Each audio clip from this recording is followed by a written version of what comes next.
Alvin, ang sundalo. Credit to the author. 154 hanggang 60. Ang mga pangalan po na nandito ay galing sa mga name generator. Kaya kung meron man pagkakatulad sa mga pangalan ng totoong tao o lugar, ito ay tunay na hindi sinasadya. Sa loob ng silid-aralan, tumayo si Charlie sa podium habang dahan-dahan niyang ikinwento ang daw ng pagiging mastermind. Sa ibaba ng podium, ang binatilyong nakadamit na kulay lila ay nakahiga sa mesa na mahimbing na natutulog, na bumubuo ng matinding kaibahan kumpara sa iba pang 17 estudyante na same time na nakikinig. Hindi ba nakatulog ang kasama nitong si Alvin kagabi? He slept the entire afternoon yesterday. Kahit talaga hindi siya nakatulog kagabi, hindi naman siya magiging ganito kapagod, di ba? Sina Ray at Aljen ay tumingin kay Alvin, na nasa mahimbing na pagkakatulog, na may mga mukha na puno ng pagtataka. Tama na. Lahat kayo, pag-isipan ng mabuti ang sinabi ko kanina, sabi ni Charlie sa iba pang mga estudyante, pagkatapos ay naglakad siya patungo sa mesa ni Alvin bago bahagyang kumatok sa mesa. Alvin, sundan mo ako sa labas sandali. Itinaas ni Alvin ang kanyang ulo at pinunasan ang kanyang tuyong mga mata. Nang mapansin niya si Charlie, nahiya siyang tumawa bago sumunod ng masunurin. Unang inaasahan ni Alvin na ang dahilan kung bakit siya tinawag ni Charlie ay tungkol sa bagay na siya ay natutulog sa klase. Sa hindi inaasahan, gayon paman. Inscription master ka ba? Ang mga mata ni Charlie ay naliwanagan ng karunungan habang ang kanyang tingin ay nakatuon kay Alvin. Bumilis ang puso ni Alvin at nanginginig ang kanyang katawan. Siya ay ganap na nagising sa isang iglap at tumingin ng malalim kay Charlie. Teacher Sima, bakit mo natanong? Bahagyang ngumiti si Charlie. Nagsagawa ako ng ilang pananaliksik sa Dao of Inscription. Ayon sa aking kaalaman, ang pagkahapo ng sigla ay nahahati sa iba't ibang uri, kung saan ang iyong pagkahapo ay halatang dulot ng labis na pagkonsumo ng espiritual na lakas. At ang kondisyong ito ay makikita lamang sa isang inscription master. Si Charlie Sima ay nagsalita tungkol sa paksa na may lubos na pamilyar. Nagsikip ang mga mag-aaral ni Alvin. Bagamat sinabi ni Charlie na nagsaliksik lamang siya sa daw ng inscription, alam ni Alvin na siya ay nagpapakumbaba lamang. Walang binanggit na iba, ang sinabi niya ngayon ay isang bagay na hindi kayang gawin ng ordinaryong inscription master. Malinaw, ang girong ito na si Sima ay isang napakaraming inscription master. Hindi ko akalain na magiging inscription master ka rin, teacher. Bahagyang ngumiti si Alvin. Hindi niya itinanggi ang katotohanan na siya ay isang inscription master. Dahil nalaman ni Charlie Sima na naubos na niya ang kanyang espiritual na lakas, kung gayon ay malinaw na kinumpirma ni Charlie na siya ay isang inscription master, at sa gayon, kahit na hindi niya ito aminin, si Charlie ay hindi maniniwala sa kanya. Maaari akong ituring na nagdouble lang sa daw ng inscription. Nasa core formation stage ka lang at limitado lang ang spiritual force, kaya hindi na kailangang mag-aksaya ng masyadong maraming enerhiya sa sining ng inscription. Kapag sumulong ang iyong cultivation, natural na tataas ang iyong spiritual force, at sa gayon ay ginugugol mo ang iyong enerhiya sa sining ng inscription sa hinaharap. Si Charlie ay may tame time na ekspresyon habang unti-unti niyang ginagabayan ang kanyang estudyante. Malinaw niyang naisip na ang kalagayan ni Alvin ng labis na pagkonsumo ng espiritual na lakas ay dahil siya ay sumobra kapag nag-aaral ng sining ng inscription. Oo, guro. Bahagyang tumango si Alvin na alam niyang sinasabi ni Charlie ang lahat ng ito dahil sa mabuting intensyon. Ang pagtuunan ng pansin sa pagsulong ng iyong paglilinang ay ang tamang paraan para sa iyong edad. Kung talagang interesado ka sa sining ng inscription sa hinaharap, kahit na limitado ang mga inscription na taglay ko, maaari kitang bahagyang gabayan at iligtas mula sa maraming mga pasikot-sikot sa iyong landas ng pag-aaral, patuloy ni Charlie, dahil halatang nagmamalasakit siya kay Alvin, ang kanyang estudyanteng ito. Gabayan mo ako. Kumaibot ang mga sulok ng bibig ni Alvin. Taglay niya ang mga alaala ng Rebirth Martial Emperor, at ang inscription na sining ng Rebirth Martial Emperor ay ganap na maituturing na walang kapantay sa ilalim ng kalangitan. Hindi pa banggitin ang maliit na Crimson Sky Kingdom na ito, kahit sa buong Cloud Continent, maaaring wala ng iba pang makakalaban sa Rebirth Martial Emperor sa sining ng inscription. Salamat, Guro. Gayunpaman, si Alvin ay nagpahayag pa rin ng kanyang pasasalamat kay Charlie, dahil anuman ang mangyari, ang mga mungkahi ni Charlie ay wala pa rin sa kanyang mabuting hangarin. Kahit na ang sining ng inscription na hawak niya ay higit pa sa sapat para maging ninuno ni Charlie. Maaari kang bumalik ngayon.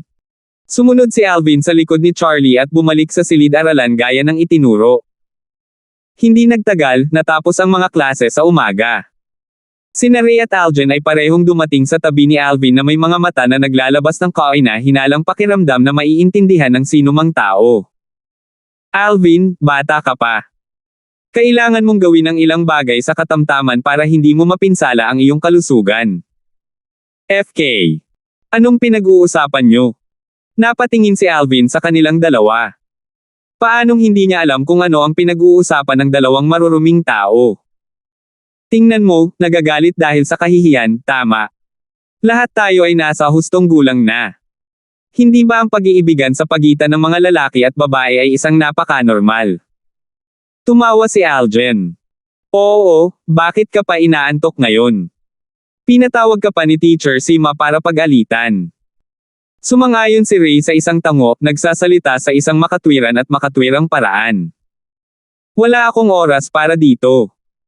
Inilibot ni Alvin ang kanyang mga mata sa kanilang dalawa bago dumiretso sa cafeteria. Pagdating nila sa cafeteria, napansin nilang kumuha na ng table sina Lizardo at Hudson. Lizardo, Hudson, mas nauna kayong dalawa dito kaysa sa amin. Bahagyang nagulat si Alvin. Ang taong iyon, si Mark Ing, ay mukhang abala ngayon at maagang umalis. Tumawa si Tuan Ho, pagkatapos ay naging seryoso ang kanyang mukha. Alvin, hindi dumating ang ikalimang prinsipe na iyon para manggulo sa iyo, tama ba? Umiling si Alvin. Kahit na ang fifth prince ay dumating upang maghanap ng gulo, ang kanyang mga paggalaw ay hindi dapat masyadong mabilis. Ang mga taong tulad ng fifth prince, na lumaki sa isang lugar na puno ng kapwa panlilinlang tulad ng imperial family, ay walang alinlangan na pinakamaingat. Batay lamang sa kanyang saloobin kay Jaisel, hanggat hindi pa ganap na sinisiyasat ng fifth prince ang kanyang background, ang fifth prince ay tiyak na hindi gagawa ng hakbang laban sa kanya. Pagkatapos ng lahat, ang saloobin na ipinakita niya kahapon ay tila nagpapakita na mayroon siyang maaasahan at hindi siya natatakot sa fifth prince. Ito ay isang bagay na nakita ng maraming tao kahapon. Si Ronel na naman. Tumingin si Hudson sa isa sa dalawang binata na naglalakad mula sa malayo. Alvin, itong Ronel na ito ay tila kakaiba ngayon. Bakit pakiramdam ko ang kanyang tingin sa iyo ay ganap na iba sa kahapon? Parang mas natatakot siya sa iyo. Ano ang ginawa mo sa kanya? Tumingin si Ray kay Alvin habang nagsasalita siya ng may pagtataka. Ngunit ang napansin niya ay ang titig ni Alvin ay kasalukuyang mabangis na parang kidlat, at may mga bakas pa ng siksik at uhaw sa dugo na layuning pagpatay na lumalabas sa kanyang katawan. Nawala ang layuning pumatay, at bagaman hindi siya pinupuntirya nito, naging sanhi pa rin ito ng panginginig ng kanyang puso. Namutla rin ang mga mukha ni Lizardo, Algen, at Hudson, dahil lahat sila ay apektado ng layuning pumatay kay Alvin. Bumaba ang kanilang tingin sa binata sa tabi ni Ronel nang magkasabay. Siya yun. Nakilala ni Algen ang binata sa isang sulyap lamang. Ang anak ng pangalawang amo ng Darfield clan, si Xander. Hindi kailanman naisip ni Alvin na makikita niya talaga si Xander, ang taong ito na kinaiinisan niya hanggang sa buto, sa loob ng Paladin Academy. Ang puso ni Alvin ay nanginginig, habang ang mga eksena ni Xander na nagpapamalas ng kanyang lakas at labis na nasugatan ang kanyang sarili, sina Kelly, at Megan ay kumikislap sa kanyang mga mata na parang nangyayari sa kanyang harapan. Xander! Ang boses ni Alvin ay naglabas ng walang katulad na lamig, at ang kanyang kamay ay gumalaw na upang ilagay sa ibabaw ng hilt ng Violet Myrtle Flexible Sword sa kanyang baywang.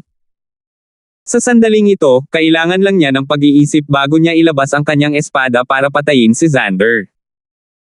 Biglang nabalot ng uhaw sa dugo na layunin ng pagpatay ni Alvin ang naging sanhi ng pagkadilim ng ekspresyon ni Ronel at ang kanyang mga binti ay nagsimulang manginig. Kasalukuyan siyang parang nasa iisang bangka na lumulutang sa karagatan at nanganganib na tumaob anumang oras. Ang pakiramdam na ito ay napakahirap tiisin, at halos nakakasakal. Siya. Kilala niya si Cousin Kuya. Huminga ng malalim si Ronel, at pilit na nilalabanan ang uhaw sa dugo na layunin ng pagpatay. Siya ay may malagim na maputlang mukha habang nakatitig sa binata na nakasuot ng violet sa di kalayuan. Napansin niya na ang binatilyong nakasuot ng violet na kinaiinisan niya hanggang buto ay parang galit na galit sa kanyang pinsan na kapatid. Ano ang nangyayari? Sino ang makakapagsabi sa kanya? Sa sandaling si Xander ay nabalot ng uhaw sa dugo na layuning pagpatay na ito, naramdaman niyang medyo pamilyar ito. Nang i-circulate niya ang kanyang origin energy upang pilitin na mapaglabanan ang layuning ito ng pagpatay at tumingin sa pinanggalingan, bumaba ang kanyang tingin sa binata na naka-violet na nakaupo sa malayo. 2 taon na ang lumipas, at ang binata na nakadamit ng violet mula noon ay halatang nag-mature na ng husto. Ngunit nakilala pa rin niya ang binata na nakadamit ng violet sa isang sulyap. Alvin. Nanliit ang mga mag-aaral ni Xander habang ang kanyang mga mata ay naglalabas ng layuning pumatay sa sobrang siksik na mahirap pigilan. Hindi niya akalain na lalabas talaga si Alvin sa loob ng Paladin Academy. Isa lang ang posibilidad kung bakit siya maaaring lumabas sa Paladin Academy, si Alvin ay naging estudyante dito. Kung hindi siya nagkakamali, itong si Alvin ay 18 taong gulang pa lamang ngayon. Naipasaba niya ang pagsusulit sa loob ng isa sa 18 mga county upang makapasok sa Paladin Academy sa edad na 18. Ang gayong likas na talento ay mas kakilakilabot kaysa kay Raymond noon. Isa lang ang nasa isip niya, ang Alvin na ito ay dapat mamatay. Naiisip niya kung paano kung mananatiling buhay si Alvin, walang alinlangan na si Alvin ay magiging isang malaking kalamidad para sa kanyang sarili. Alvin, nagulat talaga ako. Hindi mo lang namana ang likas na talento ng iyong panandaliang ama, nalampasan mo pa siya at nakapasok sa Paladin Academy sa murang edad na 18. Lumakad si Xander upang makarating sa harap ng mesa ni Alvin at isang pagngisi ang lumitaw sa mga sulok ng kanyang bibig. Sobrang nagulat din ako, nasa Paladin Academy talaga ang anak ng isang Pyle. Sok. Kung hindi ako nagkakamali, dapat nakakuha ka ng pwesto sa kota ng rekomendasyon ng Darfield Clan at dahil doon lang nakapasok sa Paladin Academy, di ba? As expected, basura ang anak ng Pyle na kailangan gumamit ng backdoor para makapasok sa Paladin Academy. Nanlamig ang tingin ni Alvin habang binibigyan niya ng tight ang tat. Isang walang hugis na aura ang lumabas mula sa kanilang mga katawan at walang tigil na nag-aaway sa isa't isa. Ramdam ng lahat na naruroon ang kahangahangang kapaligiran. Nanginginig ang katawan ni Xander. Ang siksik na hangarin sa pagpatay sa kanyang mga mata ay umabot sa sukdulan habang sinabi niya, na may napakababang boses, naglakas loob ka bang insultuhan ang aking ama? May nasabi ba akong mali? Ngumisi si Alvin nang walang bahid ng takot. Ang mga nakapaligid na estudyante ng Paladin Academy, kasama sina Lizardo, Ray, at ang iba pa ay natulala. Napansin nila na mula sa sandaling lumitaw si Xander, si Alvin ay tila naging ibang tao. Iyon ang titig ng isang taong tumitingin sa pinakadakilang kalaban sa kanyang buhay, at mukhang walang ibang hinihiling si Alvin kundi ang sugurin si Xander at durugan siya. Si Xander, sa kabilang banda, ay tila napuno rin ng uhaw sa dugo na galit mula nang mapansin niya si Alvin. Ang 2 taong ito ay tila ipinanganak silang magkaaway. Si Ronel ay nagtago sa likod ni Xander, bahagyang umiiwas sa layunin ng pagpatay na dumaan sa kanyang direksyon mula kay Alvin, at nagtanong na nahihirapan, pinsan. Pinsan kapatid, siya. Sino siya? Alvin. Hindi kaya miyembro din ng Darfield Clan ang naka-violet na kabataang ito. Nanliit ang mga mata ni Xander sa isang linya habang nagsasalita siya sa malamig na boses. Ang kanyang pinagmulan ay hindi maliit na bagay. Ang kanyang ama ay ang panandaliang tao ng ating Darfield Clan, si Raymond. 155. Maikli ang buhay. Ang titig ni Alvin ay naging mas malamig. Kahit na wala siyang nararamdaman sa kanyang deadbeat na ama, ito ay ang kanyang ama kung tutuusin. Siya rin ang asawa ng kanyang ina na higit niyang iginagalang. Paano niya hahayaan si Xander na hindi igalang ang kanyang ama ng ganito? Natigilan si Ronel. Raymond. Ito ang pangalan na narinig niya noon. Si Raymond, ang dating walang katulad na henyo ng Darfield clan ng Imperial City, isang figure na biglang lumitaw sa abot tanaw na parang kometa at hindi na narinig mula noong siya ay nawala 18 taon na ang nakakaraan. Pero kahit noon pa man, malalim pa rin ang naaalala niya. Kung si Raymond ay hindi nawala, siya ang magiging ikatlong master ng Darfield clan. Kung hindi nawala si Raymond, hanggat payag siya, kahit ang posisyon ng Darfield clan's patriarch ay magiging kanya. Hindi kailanman naisip ni Ronel na ang kabataang nakasuot ng violet na kinasusuklaman niya hanggang sa buto ay talagang anak ni Raymond Darfield. Kasabay nito, ang mga tingin ng lahat ng naruroon ay bumaba kay Alvin, lalo na kay Aljan, na ang mga mag-aaral ay hindi maiwasang maghigpit. Si Alvin ay talagang isang tunay na miyembro ng Darfield clan, at higit pa rito, ang anak ni Raymond, ang isa na dating kinikilala sa publiko bilang ang pinakadakilang henyo sa buong Crimson Sky Kingdom. Si Ray at Hudson ay halos nakarinig ng tungkol kay Raymond, ngunit hindi nila naisip na si Alvin ay talagang may ganoong pagkakakilanlan. At isa pa siyang direktang inapo ng Darfield clan ng Imperial City. Raymond. Ang mga mata ni Lizardo ay kumikinang sa isang piraso ng kakaibang liwanag habang nakatingin siya ng malalim kay Alvin. Ang kabataang ito ay talagang anak ng Raymond na iyon. Hindi ko akalain na talagang may buhay na inapo si Raymond. Ang kabataang ito ay malinaw na hindi inirerekomenda ng Darfield clan sa Paladin Academy, ngunit nagawa niyang makapasa sa entrance test sa loob ng isa sa 18 county para makapasok sa Paladin Academy sa ganoong edad. Ang natural niyang talento ay talagang napakapangit. Bulong ng ilan sa estudyante ng Paladin Academy. Biglang tumayo si Alvin, ang kanyang tingin ay kumikislap ng malamig na liwanag habang nagsasalita siya sa malamig na boses na tila umaalingaw-ngaw mula sa isang hukay ng yelo. Xander, ang dahilan kung bakit ako napunta sa Imperial City at pumasok sa Paladin Academy ay para lang patayin ka at para bayaran ang mga Reg Along ipinagkaloob mo sa akin 2 taon na ang nakakaraan. Ngayon, formal na kitang hinahamon sa isang labanan sa buhay at kamatayan. Maglakas loob ka bang tanggapin ang hamon ko? Wala siyang ibang hinangad kundi ang direktang atakehin at patayin si Xander, ngunit naunawaan niya na hindi siya maaaring padalos-dalos dahil sa kanyang kasalukuyang kalagayan. Kakailanganin niyang patayin si Xander sa isang bukas at makatarungang paraan upang ang pangalawang amo ng Darfield clan, si Aaron, ay makatingin lamang ng walang magawa kapag ang ganoong pagkatalo ay ginawa sa kanya. Ang sinabi ni Alvin ay naging sanhi ng pagkatulala ng lahat ng naruroon. Nabaliw na ba itong si Alvin? Si Xander ay isang grade 4 na mag-aaral, at siya umano ay tumuntong sa ika-9 na antas ng core formation stage. Kahit na ang likas na talento ni Alvin ay maganda, siya ay nasa edad 18 lamang kung tutuusin, at higit pa, siya ay isang grade 1 na estudyante lamang. Maraming estudyante ng Paladin Academy ang natigilan sa sinabi ni Alvin. Alvin, huwag magmadali. Malungkot ang mukha ni Aljan habang nagmamadaling sinusubukang pigilan si Alvin. Kahit na alam niya na si Alvin ay malakas, at naniniwala siya na isang araw ay malalampasan ni Alvin si Xander, ang kasalukuyang Alvin ay walang alinlangan na bahagyang mas mababa kaysa kay Xander.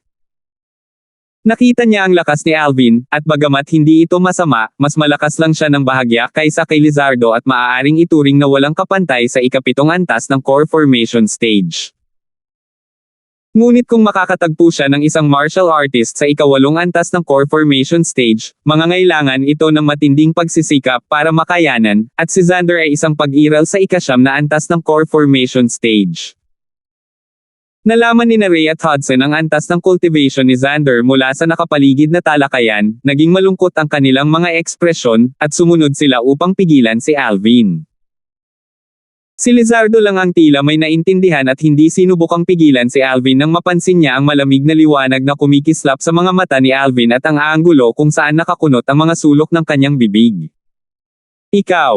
Hamanin mo ako. At ito ay kahit na isang labanan sa buhay at kamatayan. Bahagyang hindi makapaniwala si Xander nang marinig niya ang sinabi ni Alvin. Wala siyang ibang hinangad kundi ang patayin si Alvin mula sa sandaling pagmasdan niya si Alvin, ngunit sa kasamaang palad, ito ang Paladin Academy, at ang mga kahihinatnan ng pagpatay ng isa ng walang dahilan ay isang bagay na kahit siya bilang anak ng pangalawang amo ng Darfield clan ay hindi kayang tiisin. Ngunit ito ay magiging iba kung ang isang life and death battle pact ay itatatag. Kapag naitatag na ang life and death battle pact, hindi na makikialam ang Paladin Academy kahit papatayin niya si Alvin. Ano, hindi ka maglakas loob? Ngumisi si Alvin. Nang magsalita si Xander tungkol sa kanyang kasunduan. Pinsan kuya. Nagsalita si Ronel sa mga mata na naglalabas ng takot, at sinabi, sa mahinang boses, itong si Alvin ay ang mismong kabataang nakadamit ng violet na nanakit sa akin 2 buwan na ang nakakaraan. Hindi ba't sinabi mo kagabi na hindi tayo maaaring kumilos ng padalos-dalos?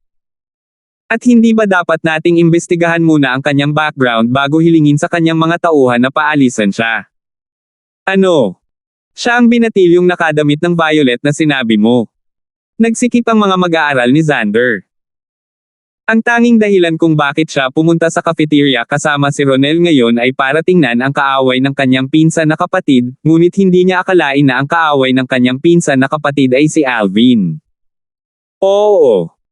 Tumango si Ronel at sinabi, na may mukha na puno ng takot, pinsan kapatid, itong si Alvin ang nagkusa na maglabas ng hamon, at ang bagay na ito ay tila kakaiba. Hindi ka dapat sumang-ayon sa kanyang hamon. Natakot siya mula nang marinig niya na si Alvin ay anak ni Raymond, dahil kahit na nawala si Raymond sa loob ng halos 20 taon, wala pang sinumang makatitiyak sa kanyang kamatayan.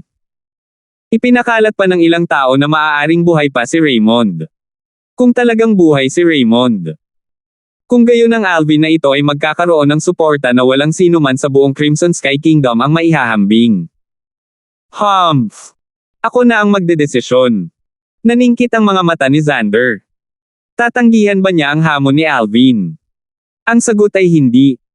Matapos marinig ang sinabi ni Ronel, ang layunin ng pagpatay sa puso ni Xander ay lalong lumakas. Ang Alvin na ito ay talagang mayroong isang nascent soul martial artist sa kanyang tabi upang protektahan siya. May pakiramdam siya na kung palalampasan niya ang pagkakataong ito, kung gayon ang pagnanais na patayin si Alvin sa hinaharap ay magiging mas mahirap kaysa sa pag-akyat sa langit. Ha. Hindi napigilan ni Alvin ang tumawa ng malakas habang pinagmamasdan sina Xander at Ronel na nagbubulungan sa isa't isa ng napakatagal. Ang kanyang boses ay puno ng pagmamataas at kawalan ng pamamalakad habang sinabi niya, Xander, tulad ng inaasahan ng anak ng basurang pangalawang amo ng Darfield clan. Hindi ka man lang manggahas na tumanggap ng buhay at kamatayan na labanan laban sa isang 18 anyos na batang tulad ko. Puway! Katatapos lang magsalita ni Alvin nang ang bawat estudyanteng naruroon ay tumingin kay Xander ng may kakaibang tingin. Hindi naman talaga natatakot si Xander na tanggapin ang hamon sa pakikipaglaban sa buhay at kamatayan ni Alvin, tama ba? Lalaki ba siya o hindi? Natatakot ang isang grade 4 na student na tanggapin ang hamon ng life and death battle ng grade 1 student. Tsaka bata lang ang challenger. Ang Xander na ito ay malamang na hindi maiangat ang kanyang ulo sa loob ng Paladin Academy at maging sa Imperial City sa hinaharap. Ang ilang mga mag-aaral ay nagpahayag ng kanilang mga opinyon, dahil wala silang hinahangad kundi ang pukawin ang gulo.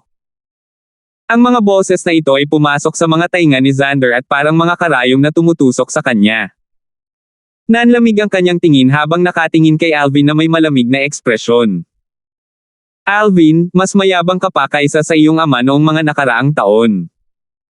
Dahil nililigawan mo si kamatayan, ako mismo ang magpapaalis sa iyo. Tinatanggap ko ang hamon ng laban sa buhay at kamatayan. Sumangayon si Xander sa tuwirang paraan. Pinsan kuya. Namutla ang mukha ni Ronel, dahil pakiramdam niya ay may hindi tama, at nakaramdam siya ng pagkabalisa sa kanyang puso. Tumahimik ka. Gayunpaman, pagkatapos na titigan ni Xander, agad na hindi nang ahas si Ronel na gumawa ng isa pang tunog. Alam niyang kapag nakapagdesisyon na ang pinsan niyang kapatid na ito, hindi na niya ito maaaring panghimasukan. Samantala, parami ang dumating sa sulok ng cafeteria kung saan naroon ang mesa ni Alvin. Biglaan. Hindi ko inaasahan na makakatagpo ako ng ganoong kawili-wiling bagay habang kumakain lang. Kung gusto ninyong dalawa ng life and death battle, sasali ang matandang ito sa saya at magpapatoto para sa inyong dalawa. Isang matanda na boses ang umalangaw-ngaw pababa mula sa cafeteria pavilion sa itaas. Ang Cafeteria Pavilion ay hindi bukas sa mga estudyante ng Paladin Academy. Samantala, dahan-daang bumaba mula sa Cafeteria Pavilion ang isang matandang nakasuot ng kulay abo na damit. Vice Dean. Vice Dean. Agad namang magalang na binati ng mga estudyante ang matanda. Tumingin si Alvin, at ang nakita niya ay isang payat, kulay abo na matanda na may ordinaryong hitsura. Bagamat siya ay matanda na, ang matanda ay tila puno ng sigla at isang maliwanag na liwanag ang kumislap sa kanyang mga mata. Isa itong eksperto. Hindi bababa sa kasalukuyang Alvin, ang matandang ito ay isang dalubhasa. Vice Dean. Maging ang mayabang at masungit na si Xander ay yumuko ng may paggalang nang makita ang matanda. Bahagyang tumango rin si Alvin sa matanda. Gusto kayong dalawa ng labanan sa buhay at kamatayan, di ba? Nagsalubong ang mga kilay ng matanda habang may bakas ng ngiti ng pag-asa sa mga sulok ng kanyang bibig. Kung gayon ay magpapatoto ako para sa inyong dalawa. Gayunpaman, gusto ba ninyong dalawa na ipaalam sa inyong mga nakatatanda na dumalo sa labanan? Ang bagay na ito ay hindi maliit na bagay, dahil ito ay madaling mangahulugan ng buhay o kamatayan. Hindi. Umiling si Alvin. Ipaalam sa kanyang mga nakatatanda na dumalo sa labanan. Alam niya na kung darating ang kanyang ina, tiyak na hindi siya papayag na magsagawa siya ng buhay at kamatayan na labanan kay Xander. Nakatingin ang matandang lalaki kay Xander habang nagtatanong, paano ka? Ang malamig na tingin ni Xander ay bumaba kay Alvin habang dahan-dahan niyang sinabi, hindi ko rin kailangan, dahil ang mamamatay ay hindi ako sa anumang kaso. Ang mga salita ni Xander ay puno ng kumpiyansa. Pumunta ka sa martial arts practice grounds. Tumango ang matanda at nanginginig ang katawan. Ang kanyang buong katawan ay tila nawala sa lugar, at nang siya ay muling lumitaw, siya ay higit sa 10 metro ang layo. Ang bilis naman. Nakatutok ang tingin ni Alvin, at may mukha siyang puno ng pagtataka. Ang bilis ng matanda ay mas mabilis kaysa kay Jack na nasa ibang antas ito. Siyempre, dahil din sa hindi pa lubusang nakakabawi ng lakas si Jack. Kapag nakapasok na si Alvin sa Origin Core Stage at napino ang Grade 8 Spirit Cleansing Pill para ubusin ni Jack, tiyak na mababawi ang lakas ni Jack sa Void Priang Stage. Sa oras na iyon, ipanganak ang pang-apat na totoong Void Stage powerhouse sa Crimson Sky Kingdom. Maging ang mga estudyanteng kumakain, o ang mga estudyanteng naghihintay ng kanilang pagkain, ang grupo ng mga estudyante sa loob ng cafeteria ay dumaloy at sumunod sa kanila. Isang labanan sa buhay at kamatayan. Ang ganitong kaganapan ay hindi isang bagay na mangyayari araw-araw. Ang pagkain ay isang bagay na maaari nilang gawin ng wala, ngunit ang isang nakakatuwang kaganapan ay isang bagay na hindi nila maaaring palampasin. Tinatawag siyang Alvin. Isang babaeng nakapula ang damit na may hawak na itim na letigo ang sumunod sa kanila habang inaasikaso ng ibang babae. Kumikislap ang mga mata niya sa sobrang lamig. Ito ay tiyak na si Jaisel. Miss Jaisel? Ang bagong estudyanteng iyon, si Alvin, ay talagang naglakas loob na hamanin ang isang grade 4 na estudyante, at ito ay isang life and death battle. Siguradong patay na siya. Sa pagkakataong ito ay may tutulong sa iyo na ilabas ang iyong mga hinanakit, sabi ng mga babaeng sumunod sa likod ni Jaisel, na may bahagyang ngiti. Humph! Sa kasamaang palad, gayunpaman, hindi siya maaaring mamatay sa pamamagitan ng aking kamay. Ngunit kahit na siya ay patayin, hindi ko pakakawalan ang kanyang bangkay. Dahil sinabi kong pupunitin ko siya, gagawin ko ang sinabi ko. Ang boses ni Jaisel ay napuno ng lamig na nakatusok sa buto na naging dahilan ng pagkatakot ng babae sa kanyang likuran kaya namutla ang kanyang mukha. 15. Sa pangunguna ng matanda, ang grupo ng mga estudyante ng Paladin Academy ay sumulong sa isang napakalaking batis patungo sa martial arts practice grounds. Naglakad si Ray sa tabi ni Alvin habang nagtanong, sa mahinang boses, Alvin, may tiwala ka ba? Napatingin din sina Aljan at Hudson kay Alvin. Ngayon na ang mga bagay ay umabot na hanggang dito, naunawaan nila na wala silang mababago at umaasa lamang na si Alvin ay makakaligtas sa labanang ito ng buhay at kamatayan. Magtiwala ka sa akin, okay? Sa kritikal na sandali, si Lizardo pa rin ang nakakaintindi sa akin ng lubos. Umiling si Alvin at nagpakita ng isang magaan na ngiti. Siya ay may composed na hitsura at tila isang taong malapit ng sumailalim sa isang buhay at kamatayan na labanan. Napatingin si Ray at ang iba pa kay Lizardo, at ngayon lang nila napagtanto na si Lizardo ay may katulad na composed na anyo tulad ni Alvin. Nakahinga sila ng maluwag. Isang bakas ng pagdududa ang lumitaw sa mga mata ni Algen, gayunpaman. Maaaring itinago ni Alvin ang kanyang lakas ng kalabanan niya si Lizardo. Sa di kalayuan, naglakad si Ronel sa tabi ni Xander. Ang kanyang tingin ay paminsan-minsan ay dumaan kay Alvin, at napansin niya ang walang pakialam na ekspresyon sa mukha ni Alvin. Bumilis ang tibok ng puso niya nang mas lalo siyang nakaramdam ng pagkabalisa sa puso niya. Pinsan kapatid, ang Alvin na iyon ay mukhang napakatiwala niya. Ikaw. Tumingin si Ronel kay Xander, na nasa tabi niya, na may nag-aalalang ekspresyon. Malamig na ungol ni Xander at pinutol si Ronel. Ang tawag mo dyan ay may kumpiyansa. Yabang ang tawag dyan. Ang Alvin na ito ay eksaktong katulad ng kanyang panandaliang ama. Ang kanilang kayabangan ay walang hangganan. Ngayon, ibubuhos ko ang kanyang dugo sa Paladin Academy. Sa ganitong paraan, hindi lamang ako makakapaghiganti para sa iyo, makakayanan ko rin ang potensyal na kalamidad na ito. Sa totoo lang, bukod sa pagkasuklam sa ama ni Alvin dahil sa pagpilayan sa sarili niyang ama, ang pinakamahalagang dahilan kung bakit agarang gustong patayin ni Xander si Alvin ay dahil nag-aalala siya na babalik si Alvin sa Darfield clan. Bagamat umalis si Alvin sa Darfield clan noong taong iyon, nanatili pa rin ang kanyang pangalan sa Direct Descendant Registry ng Darfield clan, kaya isa pa rin siya sa mga direktang inapo ng Darfield clan. Kung ang likas na talento ni Alvin ay matutuklasan ng iba pang miyembro ng Darfield clan, tiyak na tatanggapin nila si Alvin pabalik sa Darfield clan. Iyon ay isang bagay na hindi niya gustong makitang mangyari. Dahil dito, gusto niyang patayin si Alvin at alisin ang lahat ng problema sa hinaharap. Natahimik si Ronel.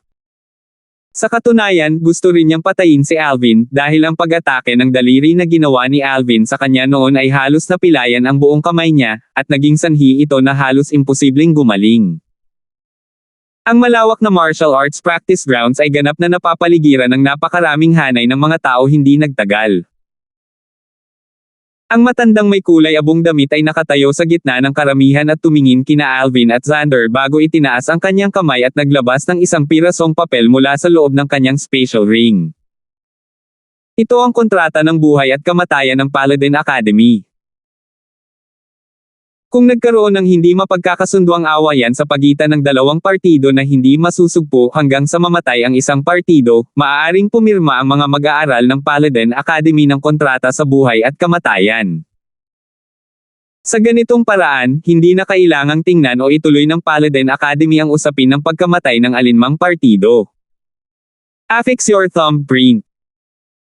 Itinaas ng matanda ang kanyang kamay bago casual na ibinato ang kontrata ng buhay at kamatayan, na pinangunahan ng banayad na puwersa upang bumaba sa harap ni Xander. Inunat ni Xander ang kanyang kamay at direktang kinagat ang kanyang hinlalaki bago idinikit ang kanyang thumbprint sa kontrata, kasunod nito ay malamig siyang umungol at ibinato ang kontrata sa buhay at kamatayan kay Alvin. Inilagay din ni Alvin ang kanyang thumbprint sa kontrata. Life and Death Contract. Itinatag.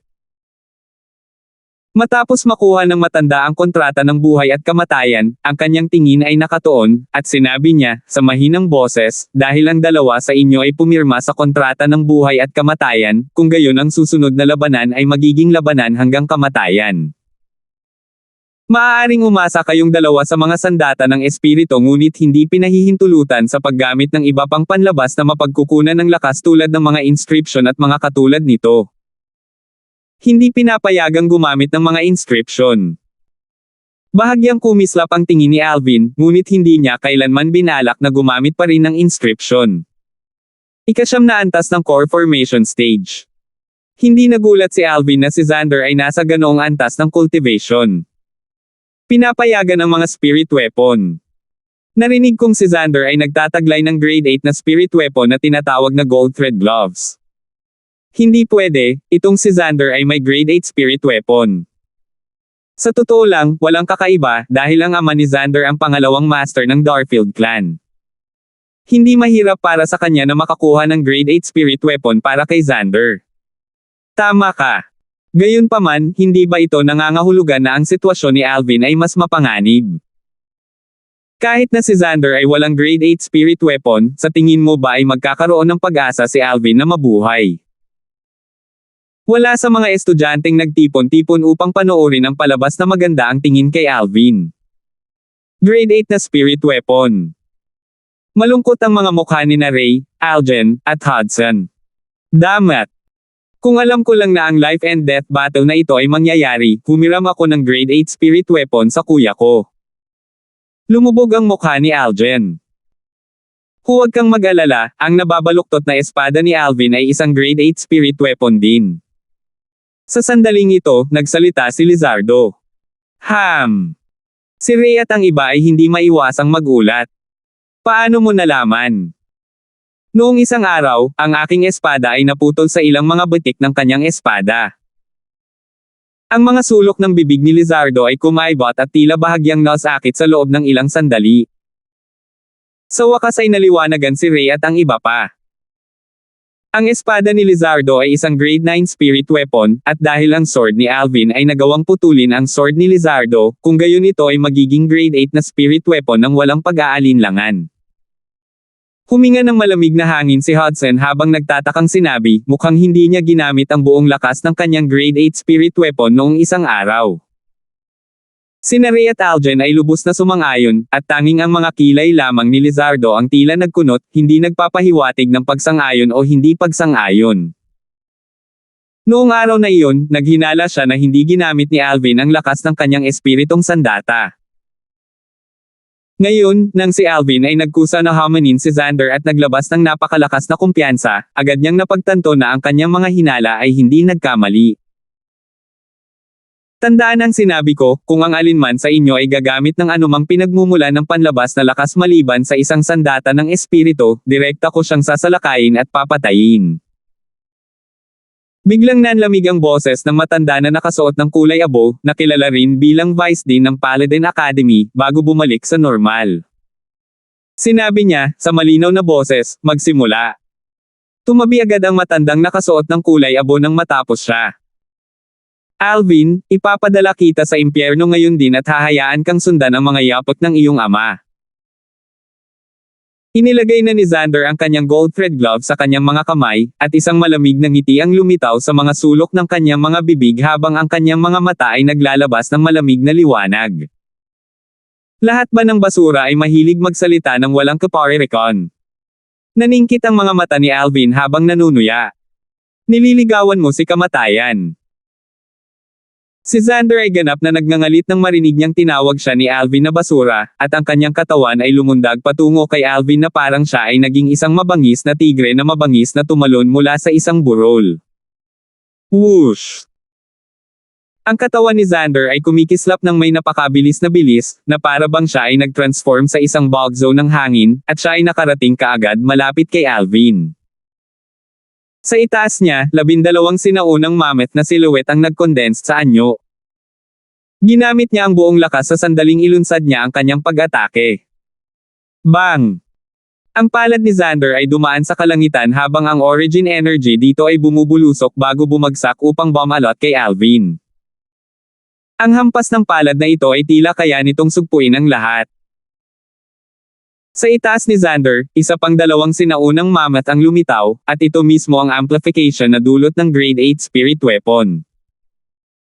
Ang hampas ng palad mula kay Xander ay naglalaman ng lakas ng 14 na sinaunang mammoth. Nagsikip ang mga mag-aaral sa paligid at hindi napigilan ang kanilang mga puso na tumindig nang makita nila ito. Tila hindi si Alvin ang nakaharap sa hampas ng palad na ito kundi sila. Si Alvin ay hindi basta-basta nang ahas na ipagtanggol ng harapin ang hampas ng palad ni Xander. Sa halip nanlamig ang kanyang mga mata at humakbang pasulong. Spirit Serpent Movement Technique. Ang katawan ni Alvin ay tila nag-transform sa isang flexible Spirit Serpent habang siya ay gumagalaw, halos hindi naiiwasan ang hampas ng palad ni Xander. At sa itaas niya, lumitaw ang 12 sinaunang mammoth silhouette. Ika-9 na antas ng core formation stage. Naghihigpit ang mga mag-aaral ni Xander dahil hindi niya akalain na si Alvin ay isang 9th level core formation martial artist din. Bigla siyang nakaramdam na para siyang pinaglaruan. Paano ito magiging posible? Ang maliit na bastard na ito ay 18 lamang. Paano siya naging isang 9th level core formation martial artist? Hindi. Imposible. Ang puso ni Xander ay nasa kaguluhan dahil ayaw niyang maniwala na ang lahat ng ito ay totoo. Samantala, lahat ng nakapaligid na nanunood ng mga estudyante ng Paladin Academy ay natulala sa sandaling ito. Ang eksenang ito ay talagang hindi kapanipaniwala. Itong si Alvin, isang 18 taong gulang lamang na kabataan, isang grade 1 na estudyante. Siya ay talagang isang 9th level core formation martial artist. Anong likas na talento ito? Hindi ba't ito ay nagsasabi na siya ay nagkaroon ng pagkakataon na tumuntong sa origin core stage bago ang edad na 20? Higit pa sa kanyang ama ang likas na talino niya. Ang mga mata ng Vice din ay kumislap sa isang maliwanag na liwanag. Sa sandaling ito, isang pakiramdam ng panghihinayang ang lumitaw sa loob niya. Kung alam niya nang mas maaga na si Alvin ay isang 9th level core formation martial artist, tiyak na pipigilan niya ang buhay at kamatayang labanang ito. Ngunit sa kasamaang palad, ang gatas ay natapon na. Ngayon ay maaari na lamang siyang umasa na makakaligtas si Alvin dahil ayaw niyang makakita ng ganitong henyo na mahulog. Si Alvin ay nasa ika-9 na antas ng core formation stage. Sa halos parehong oras, nabigla rin sina Ray, Algen, at Hudson. Tulad ng inaasahan. Nanliit ang mga mag-aaral ni Lizardo nang lumitaw ang mapait na ngiti sa mga sulok ng kanyang bibig. Malinaw na itinago ni Alvin ang halos lahat ng kanyang lakas sa kanilang labanan noong isang araw. Kung hindi, hindi siya magiging katapat ng isang strike mula kay Alvin. Imposible.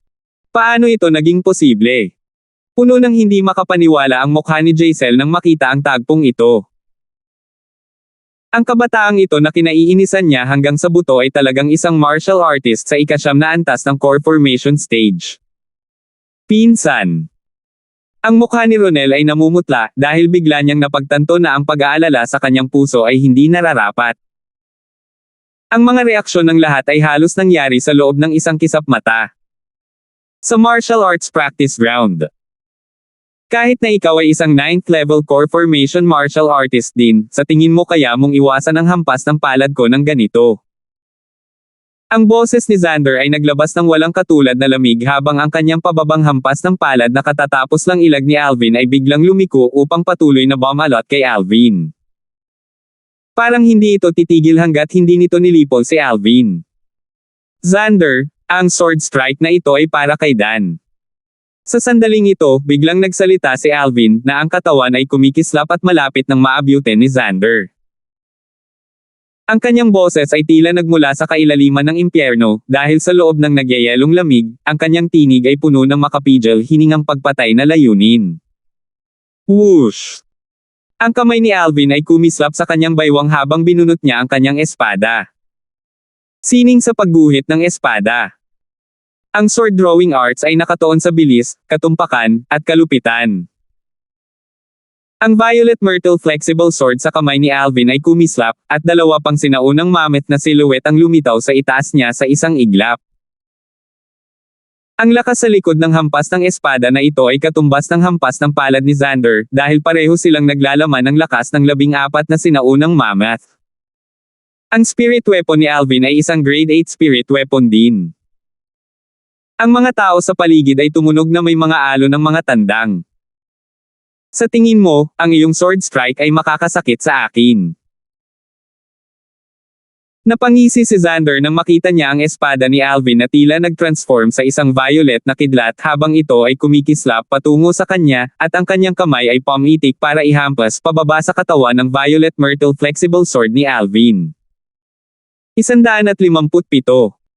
Napangisi si Alvin nang makita niya si Xander na talagang sinusubukang pigilan ang kanyang Violet Myrtle Flexible Sword. Pumikit si Violet Myrtle Flexible Sword sa kanyang kamay, at kumilos upang harangin ang hampas ng palad ni Xander gamit ang gilid ng talam. Ang ekspresyon ni Xander ay naging sobrang malungkot. Naglakas loob siyang ihampas ang kanyang palad sa katawan ng Talam, ngunit kahit na 10 beses pa ang lakas ng loob niya, hindi pa rin siya maglalakas loob na ihampas ang kanyang palad sa gilid ng Talam. Kahit na nakasuot siya ng Grade 8 Spirit Weapon sa kanyang kamay, imposibleng makipag-head-to-head ito sa isang espada na Grade 8 Spirit Weapon din. Inaasahan mo bang gagana ito? Ngumisi si Xander, habang ang isang solusyon ay kumikislap sa kanyang isipan. Hindi niya binawi ang kanyang pag-atake, sa halip ay nagpatuloy siya sa paghampas ng kanyang palad at sabay-sabay na inikat ang kanyang defensive martial skill. Isang mataas na grado ng profound rank defensive martial skill sa perfection stage. Kaagad, isang defensive chi barrier ang bumalot sa kanyang gold thread gloves, pagkatapos ay bumaba ang kanyang kamay at nakabuka ang kanyang palad bago sumara, aktwal na direktang humawak sa Violet Myrtle flexible sword na ibinuga ni Alvin. Ang gold thread gloves ay orihinal na napakatigas at makunat, kaya ang mga ordinaryong blades ay hindi nakapagdulot ng anumang pinsala dito. Ngayon na ito ay pinagsama sa isang defensive chi barrier, na gawang pigilan ni Xander ang sword strike ni Alvin, na naglalaman ng lakas ng 14 na sinaunang mammoth, sa pamamagitan ng paggamit ng parehong lakas. Ang lakas naman ng dalawang cancelled out each other. Nang ang mga sulok ng bibig ni Xander ay naglabas ng isang mabangis na ngiti at siya ay maglulunsad ng isang pag-atake laban kay Alvin, isang malamig na boses ang pumasok sa kanyang tainga. Akala mo ba ito lang ang kaya ko? Sa susunod na sandali, nagsikip ang mga mag-aaral ni Xander. Oh Diyos ko! Ano ang nakita ko? Sa itaas ni Alvin, isa pang sinaunang mammoth na silhouette ang lumitaw, at idinagdag sa 14 mula noon, mayroong kabuoang 15 sinaunang mammoth silhouette sa itaas niya. Ang lakas ng 15 sinaunang mammoth. Hindi. Imposible. Paano siya nagkaroon ng Grade 8 Spirit Weapon? Paano ito naging posible?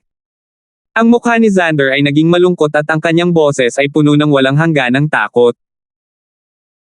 Ang unang pumasok sa isip niya ay ang spirit weapon na nasa kamay ni Alvin ay hindi Grade 8 Spirit Weapon kundi Grade 7 Spirit Weapon. Kung tutusin, ang isang 9th level core formation martial artist ay maaari lamang gumamit ng lakas ng 15 sinaunang mammoth kapag umaasa sa isang Grade 7 na spirit weapon, dahil ang Grade 7 na spirit weapon ay nakapagpalakas ng halos 30% ng lakas ng gumagamit nito. Paano niya malalaman na ang Violet Myrtle flexible sword na nasa loob ni Alvin ay hindi isang Grade 7 na spirit weapon? Ang Raging Python form of the Nine Dragons War Sovereign technique na nilinang ni Alvin ay nagbigay daan sa kanya na magkaroon ng lakas ng 12 sinaunang mammoth sa sandaling makumplito niya ang tempering ng kanyang fleshly body para sa ika-4 na level ng core formation stage, na maihahambing sa isang 9th level core formation martial artist. At nang si Alvin ay natalo kahapon sa core formation, natalo niya si Alvin. Isang sobrang sinaunang mammoth. Sa kasalukuyan, kahit na hindi siya gagamit ng spirit weapon, si Alvin ay may kakayahan pa ring gamitin ang lakas ng 13 sinaunang mammoth, at kung siya ay gagamit ng spirit weapon, ang lakas ng isa pang sinaunang mammoth ay madaling makukuha. Sa halos parehong sandali, ang karamihan ng mga nanunood ng mga estudyante ng Paladin Academy ay natulala. Grade 7 Spirit Weapon. Oh my God! Si Alvin talaga ay may Grade 7 Spirit Weapon. Maging ang Darfield clan ay malamang na walang gaanong Grade 7 Spirit Weapons. Saan ito nakuha ng Alvin na ito? Ang kanilang mga iniisip ay eksaktong katulad ni Xander.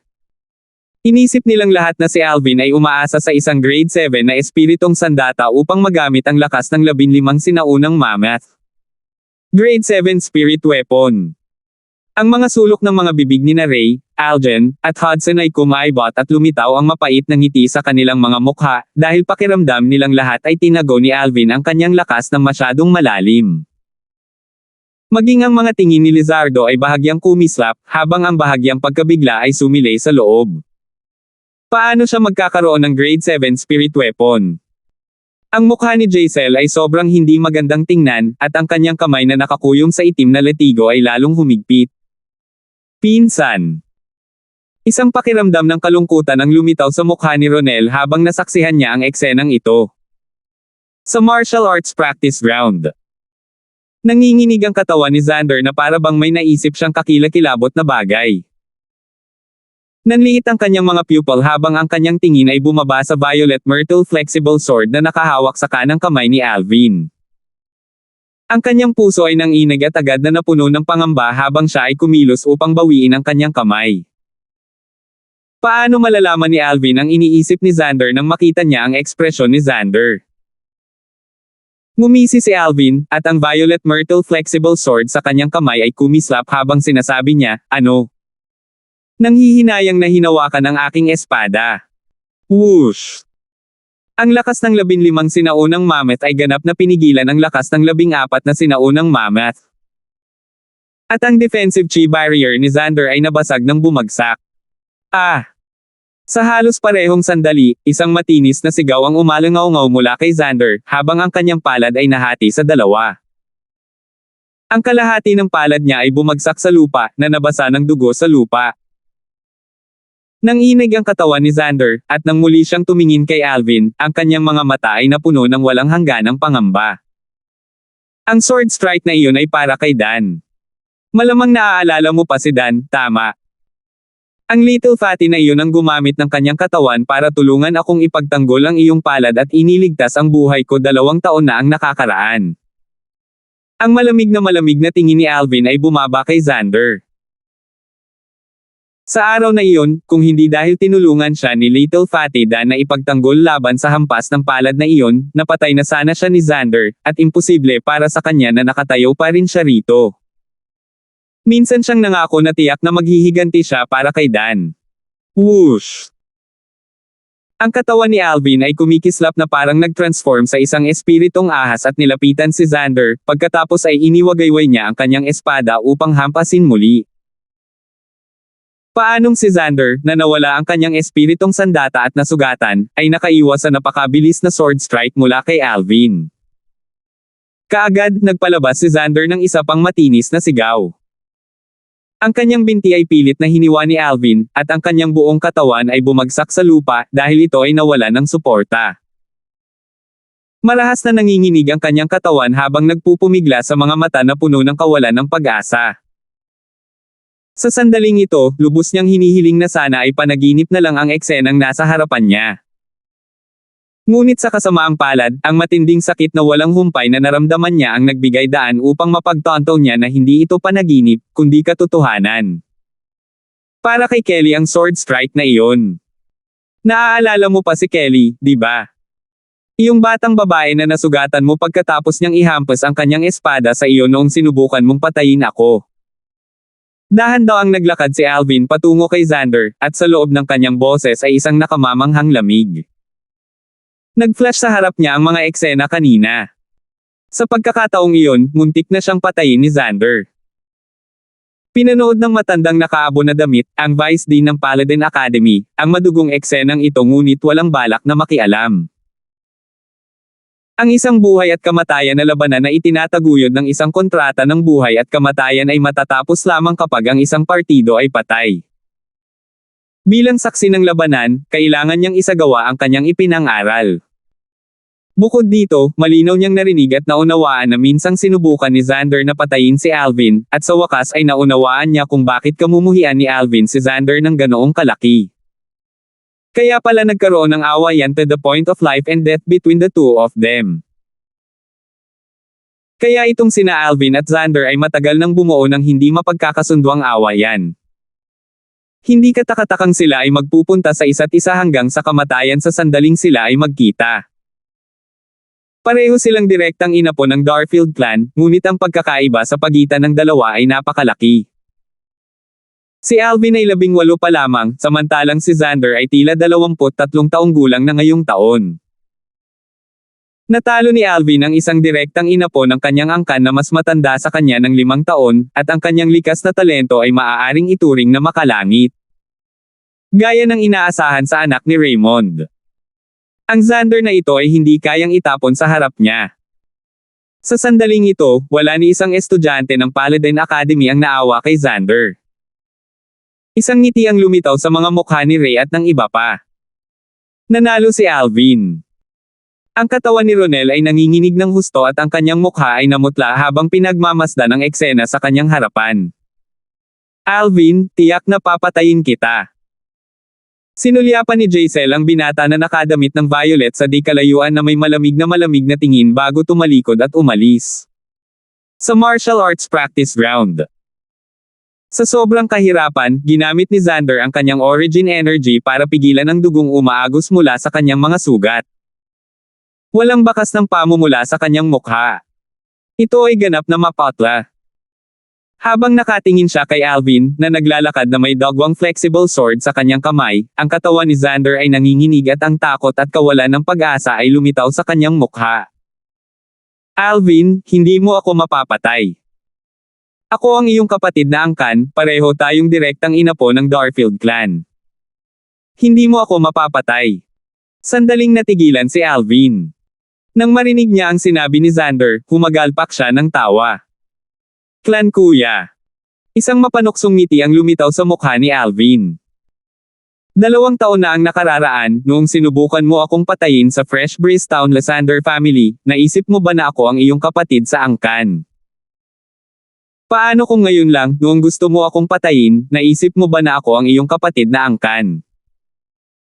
Ngayon na nakikita mo na nawala mo ang lahat ng iyong mga pakinabang at nasa wakas ang iyong pagpapatawa, tinawag mo ang iyong sarili na aking kapatid na lalaki at inaasahan kong bibigyan kita ng isang pagkakataon sa buhay. Hindi ba sa palagay mo ay nakakatawa?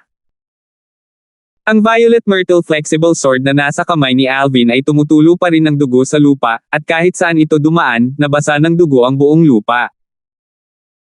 Pagkaraan ng ilang sandali, dumating si Alvin bago si Xander at dahan-daang itinaas ang Violet Myrtle Flexible Sword. Tila na pagtanto ni Xander na hindi bibilhin ni Alvin ang kanyang kalokohan. Ang kanyang mukha ay agad na naging malungkot habang siya ay sumisigaw, sa isang mabangis na boses, Alvin, kung papatayin mo ako, tiyak na hindi ka pababayaan ng aking ama at ina. Walang alinlangan na mamamatay ka. Yung Pylay. Tumawa ng walang pakialam si Alvin. Ang kapangyarihan na kontrolado ng aking mga magulang ay malayo sa anumang maiisip mo, at hindi mo ako papatayin kung ikaw ay matino. Ginawa ni Xander ang kanyang huling pagtatangka sa isang pakikibaka bago mamatay. Gayunpaman, hindi nabigla si Alvin. Ang sword strike na ito ay para sa aking sarili. Sa ilalim ng desperadong tingin ni Xander, ang espada na nasa kamay ni Alvin ay sumipol pababa at dumaan sa lalamunan ni Xander. Splurt! Agad na lumabas ang dugo. Ang mga mata ni Xander na puno ng kawalan ng pag-asa ay nakadilat nang bumagsak ang kanyang katawan sa lupa. Ang mga sugat na pinigilan niya sa pagdurugo ay muling umagos ng sariwang dugo. Xander, patay na. Klang! Isinuot ni Alvin ang kanyang Violet Myrtle Flexible Sword. Sumili ang ngiti sa mga sulok ng kanyang bibig. This was a smile of relief. Walang sandali sa loob ng huling 2 taon na hindi niya naisip na patayin si Xander para ipaghiganti ang awayan ng araw na iyon. Ngayon, sa wakas natapos na ang lahat. Ha ha ha ha.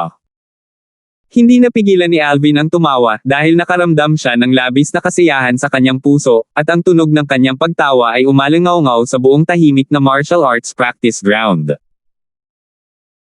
Bukod sa vice dean ng Paladin Academy, Ray, at ang iba pa nilang grupo, ang bawat estudyante ng Paladin Academy ay nakatingin sa binata na nakadamit ng violet na nakatayo sa malayo na may mga titig na puno ng takot. Masyadong nakakatakot ang kabataang ito. Kung siya ay nakakatakot sa edad na 18 lamang, kapag siya ay lumaki at tumanda, gaano siya magiging kalaban ng langit? Pagkaraan ng ilang sandali, huminga ng malalim si Alvin at pinagaan ang kanyang nasa sabik na mood, pagkatapos ay lumapit siya kay Ray at sa iba pa na may malawak na ngiti sa kanyang mukha. Tere, kain na tayo. Natahimik ang lahat ng ilang sandali. Lahat sila ay napatingin sa bangkay ni Xander sa martial arts practice ground, at ang kanilang mga puso ay nanginag. Itong si Alvin ay may gana pang kumain ngayon. Ang matandang nakaabo na nakadamit, o sa madaling salita, ang Vice Dean ng Paladin Academy, ay tumingin sa nawawalang figure ni Alvin. Nanliit ang kanyang mga mata at may ngiti sa gilid ng kanyang bibig. Medyo kawili-wili ang batang ito. 158. Paladin Academy, Cafeteria. Nakaupo sa mesa ang grupo ni Alvin, at nilalamon ni Alvin ang kanyang pagkain na para bang walang epekto sa kanya ang nangyari kanina. Sa kabilang banda, tila nawalan ng gana sina Ray, Algen at Hudson, dahil ang mga madugong eksena noon ay kumikislap pa rin sa kanilang mga mata at nahihirapan pa rin silang alisin ito sa kanilang isipan. Si Lizardo lamang ang katulad ni Alvin at hindi naapektuhan sa anumang paraan. Alvin, masyado kang malalim na itinago ang iyong kakayahan. Ika-9 na antas ng Core Formation Stage, Grade 7 Spirit Weapon. Kung hindi dahil sa buhay at kamatayan na labanan sa pagitan mo at ni Xander, malamang ay itatago mo pa rin kami sa kadiliman. Napabuntong hininga si Hudson na may mapait na ngiti sa kanyang mukha. Bago si Alvin, ang likas na talento na ipinagmamalaki niya ay hindi man lang naging basura. Pero alam din niyang hindi niya maikukumpara ang sarili niya sa freak na ito, kung hindi, sarili niya lang ang hahampasin niya. Eksakto, kahit ako ay niloko na rin. Nakatutok ang tingin ni Ray, at ang kanyang tingin ay sobrang komplikado. Noong una ay inakala niya na si Alvin ay unti-unting lumalayo at may pagkakataon pa siyang maabutin ang figure ni Alvin sa landas patungo sa tuktok ng martial daw. Ngunit sino ang makakaalam na ang tunay na lakas ni Alvin ay matagal nang itinapon siya sa malayo, na naging dahilan upang mapansin niya ang alikabok ni Alvin. Ang hindi ko inaasahan ay ang iyong pagkakakilanlan. Ikaw talaga ang anak ni Raymond, isang direktang inapo ng Darfield clan. Nagsikip ang mga mag-aaral ni Algen habang nakatingin kay Alvin. Bahagya siyang nagulat. Anak ako ni Raymond. Pero wala akong relasyon sa Darfield clan. Nakatuon ang tingin ni Alvin habang nagsasalita siya ng walang pakialam.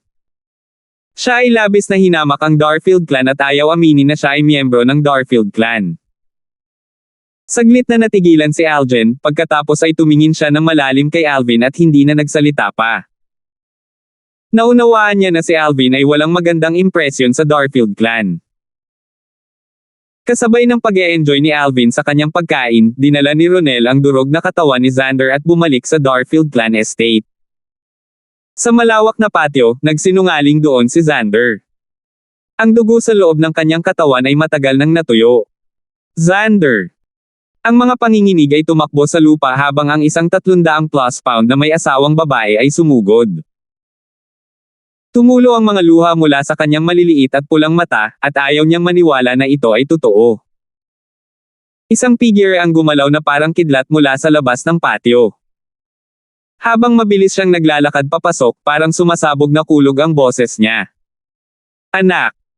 Ito ay isang nasa katanghaliang gulang na lalaki na may kahangahangang hitsura.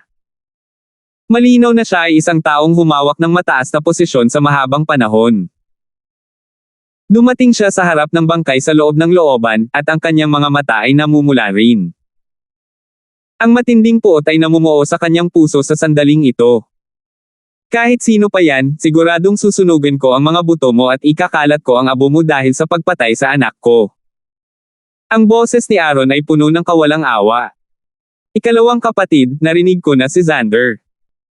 Ang isa pang figure ay sumugod sa looban at natulala habang nakatingin sa bangkay sa lupa. Siya ang tiyak na pang-apat na master ng Darfield clan, si Hagedorn Darfield. Hindi nagtagal, dahan-daang pumasok sa looban ang 3 matandang lalaki. Pinamunuan sila ng isang lalaking nasa katanghaliang gulang na nakasuot ng puting damit na may ginjay selning. Ang nasa katanghaliang gulang na lalaking ito ay may matatag at determinadong ekspresyon at isang pambihirang disposisyon. Bawat galaw ng kanyang naglalabas na labis na dignidad, at ang kanyang pagkakakilanlan ay madaling makilala. Ang patriarch ng Darfield clan, si Howard Darfield. Second brother, sister-in-law, you have my condolences. Napabuntong hininga si Howard habang nakatingin kay Aaron at sa kanyang asawa. Pangalawa kuya, anong nangyari? Si Hagedorn ay may malungkot na ekspresyon at ang kanyang boses ay tila pinipigilan, at sa loob nito ay isang bakas ng matinding galit. Kakabalik ko lang din. Napatingin si Aaron sa matabang babae sa tabi niya. Nakatuon ang mapupulang mata ng matabang babae kay Ronel, na nakatayo sa gilid. Si Ronel ang nagbalik sa katawan ni Xander. Ronel, sino ang pumatay sa pinsan mo? Sa pagtatapos ng pangungusap na iyon, nagsimulang manginig ang kanyang boses, at ang kanyang mga mata ay naglabas ng masamang tingin. Agad, ang mga tingin ng lahat sa loob ng courtyard ay bumaba kay Ronel. Si Ronel ang naging sentro ng atensyon. Lumingon ang kanyang mga mata, nanginginig ang kanyang katawan, at sinabi niya, sa mahinang boses, "Tita, si Alvin ang may gawa nito." Alvin. Nagulat ang matabang babae at saglit na hindi nakapag-react. Anong sabi mo? Ang pang-apat na master ng Darfield clan, ang mukha ni Hagedorn, ay naging malungkot habang nakatingin kay Ronel na may nagbabagang tingin. Sinong Alvin? Alvin ay isang pangalan na hindi pamilyar sa kanya. Ang anak ng kanyang ikatlong kapatid na lalaki, si Raymond, ay tinawag ding Alvin, at nakilala niya ito minsan 2 taon na ang nakararaan nang lumabas siya para makipag-ugnayan kay Xander at dumaan sa Fresh Breeze Town. Ang anak ni Raymond, Alvin. Nagngangalit si Ronel habang nagsasalita. Bukod kay Hagedorn, ang ibang mga taong naruroon ay hindi nakapag-react sa pangalang Alvin sa loob ng ilang panahon. Ngunit si Raymond. Ang pagbanggit ng pangalang ito ay agad na naging dahilan upang magising ang mga taong naruroon sa kanilang pagkatulala. Imposible. Sabi ni Hagedorn, sa malamig na boses. Nakilala ko si Alvin 2 taon na ang nakararaan, at isa pa lang siyang body tempering martial artist noong mga panahong iyon. 2 taon na lang. Paano siya magkakaroon ng lakas para patayin si Xander? At saka, imposibleng nasa Imperial City siya ngayon. Si Hagedorn ay halatang hindi naniniwala sa kanya. Totoo naman. Nang makitang ang mga tingin ng lahat ng naruroon ay napuno ng pagdududa, nagmamadaling ipinaliwanag ni Ronel, dapat ay nasa edad 18 ang Alvin na iyon, at nasa Paladin Academy siya ngayon. At kanina lang. Dahan daw ang ipinaliwanag ni Ronel ang pagkakasunod-sunod ng mga pangyayari na may nanginginig na boses at isang pares ng pulang mata. Alvin. 18 taong gulang. Ika-9 na antas ng core formation stage. Grade 7 spirit weapon. Ang sinabi ni Ronel ay naging sanhi ng panginginig ng puso ng lahat ng naroroon, at maging ang mga mag-aaral ni Hagedorn ay hindi napigilan ang paghihigpit. Ang kabataang iyon na nasa body tempering stage lamang 2 taon na ang nakakaraan ay naging buhay na sa core formation stage ngayon. Matapos nilang kumpirmahin na ang taong pumatay kay Xander ay si Alvin, isang pakiramdam ng kawalan ng kakayahan at kapeitan ang lumitaw sa kanyang puso, dahil pareho silang mahalaga. Kaya ang maliit na bastard na iyon. Ang boses ng matabang babae ay tila nagmula sa pinakamalalim na hukay ng impyerno at napakalamig ng buto. Kontrata sa buhay at kamatayan. Bakit hindi mo pinigilan si Xander noong panahong iyon? Nakatuon ang tingin ni Patriarch Howard kay Ronel habang tinanong niya ito sa mahinang boses. Tumawa ng mapait si Ronel. Sinubukan ko, ngunit ang pinsan ay hindi nakikinig sa akin. At saka, hindi ko alam na ang lakas ni Alvin ay napakabigat. Talagang anak ito ni Raymond. Nakatungtong ang anak ni Raymond sa ika-9 na antas ng core formation stage sa edad na 18 pa lamang. Ang kanyang likas na talento ay higit pa kay Raymond. Patriarch, dahil pinatay si Xander pagkatapos ma-validate ang life and death contract, masisisi na lang natin si Xander sa labis na pagtitiwala sa bagay na iyon. Bukod pa riyan, ang Alvin na iyon ay anak ni Raymond at direktang inapo ng Darfield clan natin. Dapat niyang kilalanin ang kanyang mga ninuno at bumalik sa clan. Nagsalita ang 3 matandang lalaki sa likod ni Howard na mga elder din ng Darfield clan. Baka sa kanilang mga mata ang pagkasabik. Dahil pinatunayan ni Xander ang kontrata ng buhay at kamatayan, hindi pa banggitin ang pagkamatay ni Alvin, kahit na namatay siya sa kamay ng iba, ang Darfield clan ay wala pa ring dahilan para makialam. Sa kasalukuyan, ang lahat ng kanilang mga iniisip ay nakatuon sa isang pumatay kay Xander, si Alvin, dahil ang likas na talento sa martial daw na ipinakita ni Alvin ay naging sanhi ng kanilang pagkasabik. Sa taong iyon, nadama ng lahat sa loob ng Darfield clan na may pagkakataon si Raymond na maging isang tunay na eksperto sa Void Stage at pangunahan ang Darfield clan sa kaluwalhatian, upang makipagkompetensya sa Imperial Family. Ngunit sa kasamaang palad, si Raymond ay nawala ng maglaon. Ngayon, lumipas ang mga taon, lumitaw ang anak ni Raymond, at ang kanyang likas na talento ay nalampasan pa ang kay Raymond, na nagpapahintulot sa kanila na makakita ng pag-asa. Sa kanila, at sa Darfield clan. Si Alvin ang kanilang pag-asa. Para sa kapakanan ng Darfield clan, hindi pa rin banggitin sina Alvin at Xander ay nag-validate ng isang buhay at kamatayan na kontrata bago ang kanilang labanan, kahit na hindi nila ginawa, hindi pa rin sisihin ng Darfield clan si Alvin sa pagpatay kay Xander. Ang halaga ni Alvin ay isang bagay na 100 hindi maihahambing ni Xanders. Sa mundong ito kung saan iginagalang ang malalakas, ito ay katotohanan, malamig, mahirap na katotohanan. Ito ay tiyak na ang kalupitan ng malalaking angkan. Kung maaari kang magdala ng pakinabang sa angkan, kung gayon ikaw ay isang kayamanan. Kung hindi mo kaya, isa ka lang bungkos ng damo. Mga matatanda, ano ang kahulugan nito? Ang maliliit na mata ng matabang babae ay kumislap nang marinig niya ang sinabi ng 3 matandang lalaki, at malungkot na sinabi, si Xander ay direktang inapo ng Darfield clan.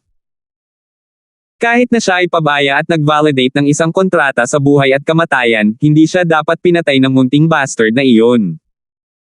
Si Xander ay ang kanyang kapatid na angkan. Ang napakalupit na maliit na bastos na iyon ay hindi dapat mamamatay doon sa duran.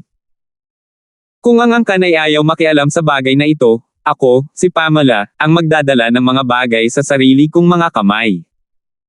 Nang matapos magsalita ang matabang babae, ang kanyang boses ay napuno ng lamig sa buto. Malungkot ang ekspresyon ng 3 matanda. Ang babaeng ito ay naglakas loob na pabulaanan sila. Maging ang patriarch ng Darfield clan, si Howard, ay lumubog sa sandaling ito. Sumigaw siya sa mahinang boses, hipag, masyado kang mapangahas. Sa sandaling ito, ang mga iniisip sa puso ni Howard ay katulad ng iniisip ng 3 matatanda, dahil siya ang patriarch ng Darfield clan, at kailangang mag-isip para sa Darfield clan. Sampal. Biglang umalangaw-ngaw sa hangin ang tunog ng sampal. Si Aaron ang nagbigay ng sampal sa matabang babae, ang kanyang asawang si Pamela. Ikaw. Sinaktan mo ako. Natigilan si Pamela. Namatay ang kanyang anak at ang sinabi niya ay ilang salita mula sa kanyang puso, ngunit talagang sinaktan siya ng kanyang asawa. Oo, nataman kita, ewan mong babae ka. Itinaas ni Aaron ang kanyang kamay at binigyan ng isa pang sampal si Pamela. Ngayon lang siya magalang na tumingin kay Howard at sa 3 matandang lalaki. Patriarch, 3 matatanda. Ang bagay na ito ay isang bagay na dinala ng aking anak sa kanyang sarili, at walang ibang dapat sisihin dito. Alam ni Aaron kung ano ang dapat gawin at kung ano ang hindi dapat. Sana ay maging mapayapa si Patriarch at ang 3 elder. Hindi masama, Aaron. Para sa sandaling makita mo ang mas malaking larawan. Tumango ang 3 matanda bilang kasiyahan. Tanging ang mga mag-aaral ni Patriarch Howard ang nagkumpit habang nakatingin siya ng malalim kay Aaron. Pangalawa kuya, sana tapat ka sa sinabi mo. Kung hindi, madidismaya ako, at madidismaya rin ang angkan. Nanginginig ang katawan ni Aaron habang nagmamadaling sinabi, oo, Patriarch. Pang-4 na kapatid, ikaw na ang baalang ibalik ang batang iyon na si Alvin sa angkan. Siya ay dumanas ng labis na paghihirap sa labas ng angkan, at ang Darfield clan ang magbabayad sa kanya ng maayos. Tumingin si Howard kay Hagedorn habang dahan-dahan itong nagsasalita. Oo, Patriarch. Nagmamadaling tinanggap ni Hagedorn ang kanyang mga utos, at nagbuntong hininga siya sa kanyang puso dahil alam niyang namatay si Xander ng walang dahilan. Si Ronel ay ganap na gulong-gulo habang pinapanood ang Darfield clan's patriarch at ang mga elder na isa-isang umalis. Ang usaping ito ay natapos na ng ganito. Second brother, second sister-in-law, hindi maiiwasan ang kinalabasan. Nakikiramay ka. Inaliw ni Hagedorn si Aaron at ang kanyang asawa bago naglakad ng mabilis. Hindi ka talaga naghihiganti para sa anak natin. Matapos mapansin ang pag-alis ng mga tagalabas, na puno ng madugong pamumula ang maliliit na mata ng babaeng mataba habang nakatingin sa asawa at nagsalita sa malamig na boses. 159. Babae walang alam.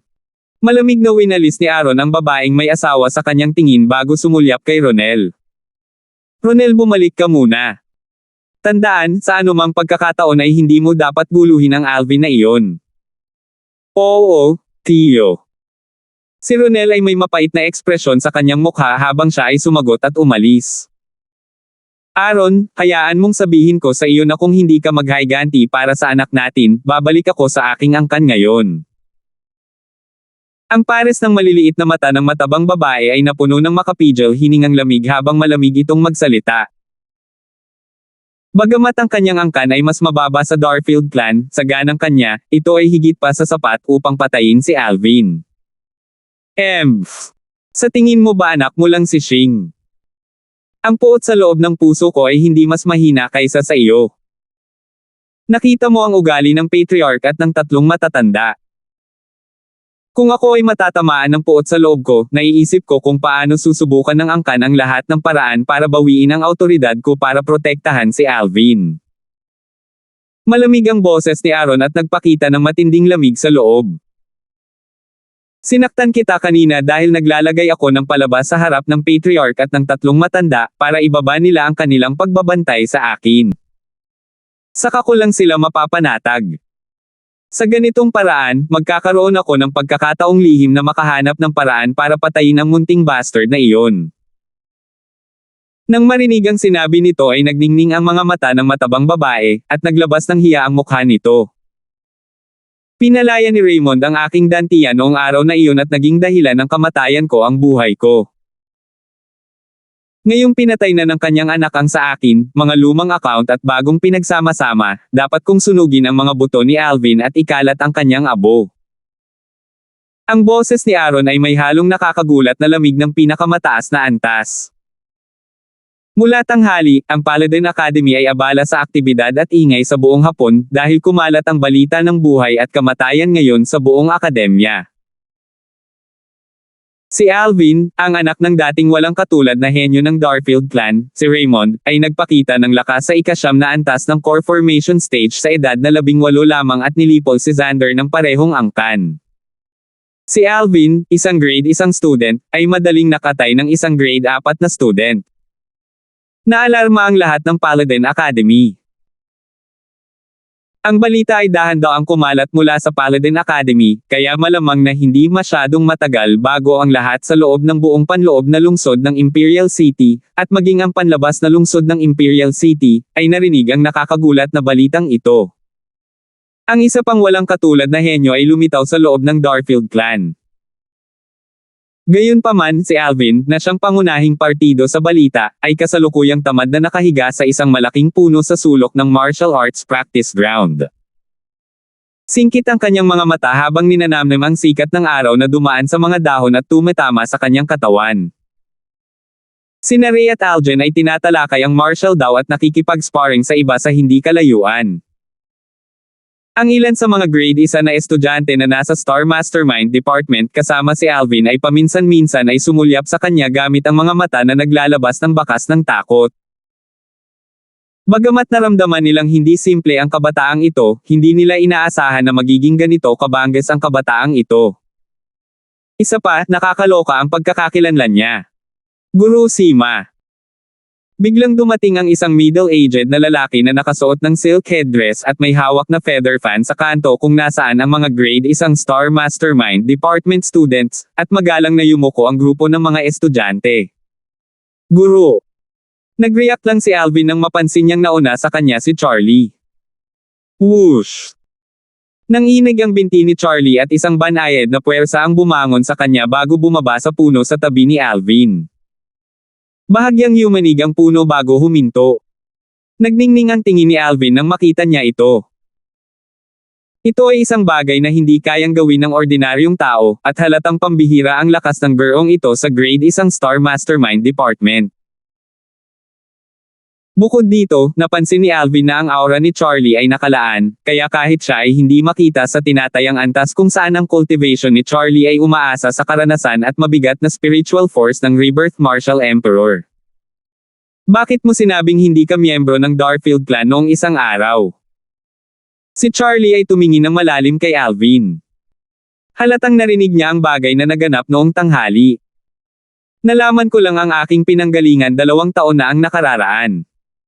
Ang alam ko lang mula nang maalala ko, umasa kami ng nanay ko sa isa't isa para mabuhay. Halos wala akong alam sa alinmang Darfield Clan, ni hindi ako nakatanggap ng anumang kabaitan mula sa Darfield Clan.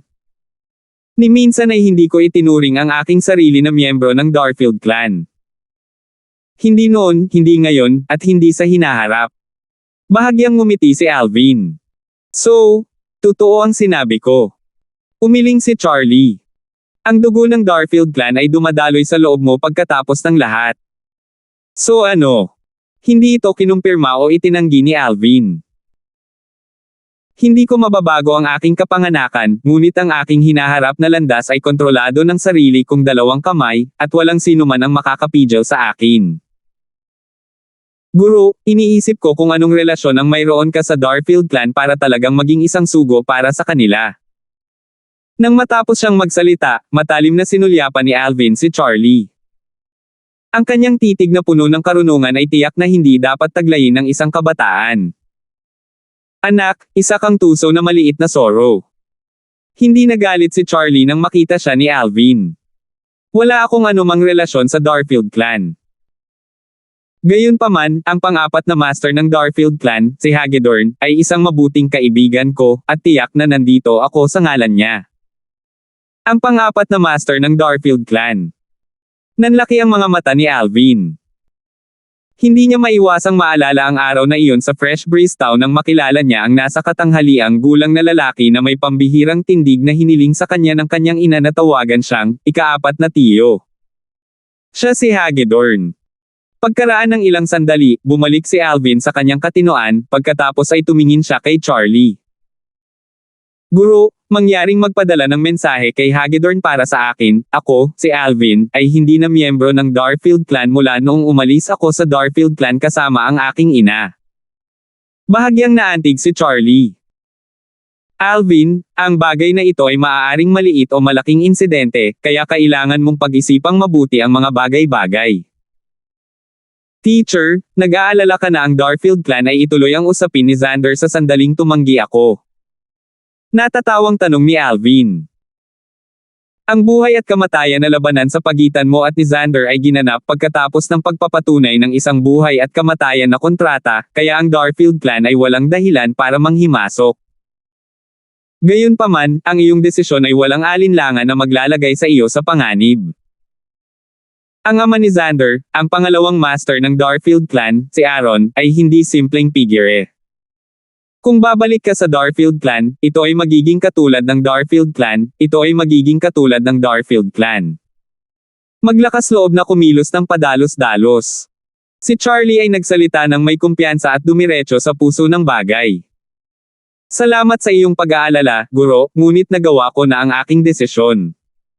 Bahagyang ngumiti si Alvin. Nararamdaman niya ang taos-pusong pag-aalala ni Charlie at nakaramdam ng init ang kanyang puso. Gayunpaman, ang isang Aaron ay hindi pa rin kayang pilitin siyang bumalik sa Darfield Clan. Buti na lang kung hindi dumating ang araw na iyon ay guluhin siya. Kung siya ay darating, hindi tututol si Alvin na gawing patay ang isang Pyle.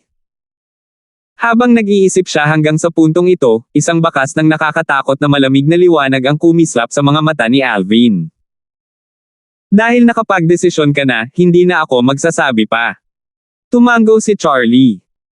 Siya ay isang matalinong tao at alam na kung ipagpapatuloy niya ang pagsusumikap na hikayatin si Alvin, haantong lamang ito sa pag-iwas sa kanya.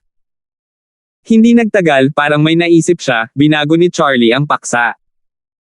May isa pang usapin. Ang kasalukuyang sitwasyon sa politika sa kanlurang hangganan ay nagkakagulo, at napakaposible na sumiklab ang digmaan. Sa oras na iyon, kapag sumiklab ang digmaan, ang Paladin Academy ay magpapadala ng ilang mga mag-aaral bilang mga reinforcement, at ang unang isa sa alang-alang ay ang ating mga mag-aaral sa Star Mastermind Department. Kung talagang dumating iyon, interesado ka bang pumunta? Kapag naglilingkod ka na sa Imperial at walang karapat-dapat na serbisyo, hindi ka na magiging karapat-dapat sa serbisyo ng Imperial. Kayang pumailang lang sa langit ng sabay-sabay. Nagningning ang mga mata ni Alvin habang tumatango siya. Kung talagang may pagkakataon ako, gusto kong maranasan ito. Bilang isang espesyalista sa armas na tumawid sa mundong ito mula sa Earth, ang mga buto ni Alvin ay napuno ng mainit na dugo. Ang mga lugar na pinakaaasam niya ay ang mga larangan ng digmaan noon at kasalukuyan, kung saan maglalaban ang mga hukbo sa isa't isa at ang isang general ay magiging kilala sa mga bangkay ng 10,000 sundalo. Iyon ang totoong larangan ng digmaan na pag-aari ng mga lalaking may dugong bakal. Isang unos ang tumaas at tinangay ang mga ulap sa kalangitan, at isang bayani ang sumakay at nawala kasama ng hangin. Napakataas na damdamin at adhikain noon. Buti naman interesado ka. Nakangiting tumango si Charlie bago lumipad mula sa puno, iwinagayway ang kanyang feather fan, at umalis sa eleganteng paraan. Pagkaalis ni Charlie, umupo si Alvin, pumikit, at nagsimulang magtanim. 9 Dragon's War Sovereign Technique, Raging Python Form. Ang ikalimang antas ng core formation stage origin energy sa loob ng kanyang katawan ay walang tigil na bumubuhos at natipon sa bawat lugar sa loob ng kanyang katawan. Sinimulan nitong painitin ang kanyang katawang laman at palakasin ang kanyang dugo. Pagkatapos ng isang hapon ng oras, ang kanyang pag-unlad ay halos wala. Kung magpapatuloy ako sa ganitong bilis, maaaring nasa core formation stage pa rin ako kapag si Kelly at Megan ay pumasok sa origin core stage. Isang bakas ng kapeitan ang lumitaw sa mga sulok ng bibig ni Alvin. May mga pagkakataon na ang mabagal na pag-unlad ng Raging Python form ay nagdulot sa kanya ng sakit ng ulo. Bagamat ang kanyang kasalukuyang lakas ay itinuturing na namumukod tangi sa kanyang mga kasamahan, ang mga potensyal na banta na kasalukuyang kinakaharap niya ay hindi mula sa kanyang mga kapantay. Kahit na maaari siyang umasa sa kanyang mga inscription, hindi iyon ang kanyang sariling lakas. Ayos lang na gamitin ang mga ito paminsan-minsan, ngunit kung gagamitin niya ang mga ito ng madalas, hindi niya kakayanin na patuloy na gumawa ng higit pa.